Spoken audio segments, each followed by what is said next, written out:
I used to think the worst part of a night shift was boredom. Long hours, empty aisles, nothing happening. Turns out, it's not boredom. It's the moment you realize something is watching you, and you're the only one who can see it. I was 23 when I started working at Ridgeway Stop, a small convenience store off Highway 9.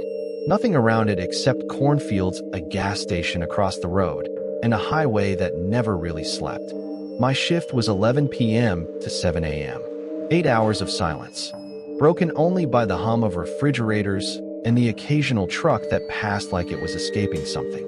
At first, I liked it. No manager watching, no rush, just me, the store, and the night. But that didn't last long.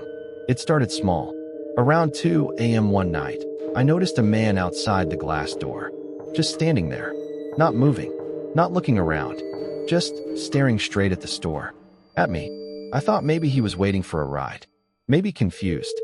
I walked closer and gave a polite wave through the glass. "Hey, we're closed for the night." No response. He didn't even blink. Then slowly, he smiled. But it wasn't normal. It was too wide, too still, like his face didn't know how to behave like a human anymore.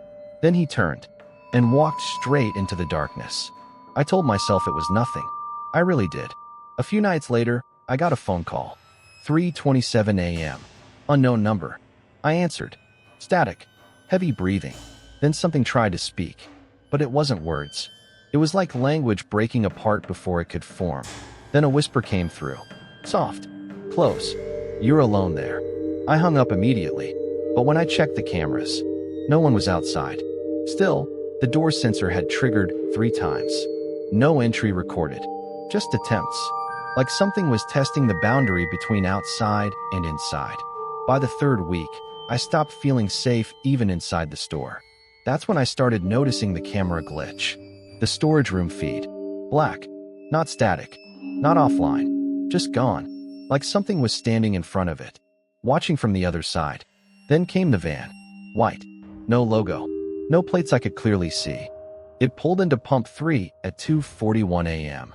And it didn't move. 10 minutes passed. Then 20. No one got out. No lights turned on. Nothing. I finally grabbed a flashlight and stepped outside. The cold hit me immediately. The kind that feels wrong, like the air itself is warning you. "Hello?" I called. No answer. I walked closer, and that's when I heard it. A thump from inside the van. Slow, deliberate. Then another sound. Dragging, like something shifting weight in the dark. I reached the door handle, against every instinct I had, and pulled. The smell almost knocked me back. Metallic. Rotting. Wrong. Inside the van, there were black bags. 7 of them. Stacked carefully. Too carefully. Like someone wanted them to stay hidden, but organized. My flashlight shook in my hand. Then, one of the bags moved. Just slightly. Like something inside was still deciding whether it wanted to exist. I stumbled back and called 911 immediately. My voice was breaking. I kept repeating the location, over and over. Then I heard something behind me. The store door. Opening. I turned fast. No one there. But I swear, I heard footsteps inside. Slow. Walking. Like they already knew where everything was. I went back inside. I don't know why. Maybe disbelief. Maybe fear makes you stupid like that. The owls looked normal. Too normal. That's what made it worse. But then I saw it. A wet footprint, leading toward the storage room. I followed it. Each step felt heavier than the last. The storage door was slightly open. I pushed it. Darkness inside. My flashlight flickered. And for half a second, I saw a face. Right there. Too close. Then gone. Something moved behind the shelves. I ran. I didn't think. I just ran. Police arrived 20 minutes later. They searched everything.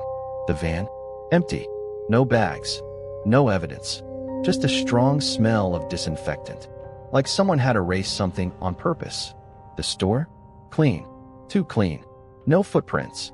Nothing unusual. The officer told me it was probably stress. Or imagination. I wanted to believe that. I really did. But when I went to grab my jacket from the break room, I froze. There was a note, taped right on it. 3 words, written in handwriting I didn't recognize. Still watching you. I quit the next morning. Moved out of town 2 weeks later. Changed my number. Tried to forget it. But sometimes, even now, I still think about that night. Because the worst part isn't what I saw. It's what I didn't see. Sometimes, late at night, when everything is silent, I still hear something. Not outside, not far away. Inside the silence itself. Breathing. Like someone never really left. And every now and then, I see white vans on highways. Parked just long enough to make me slow down. Just long enough to remember that some things don't chase you. They just wait.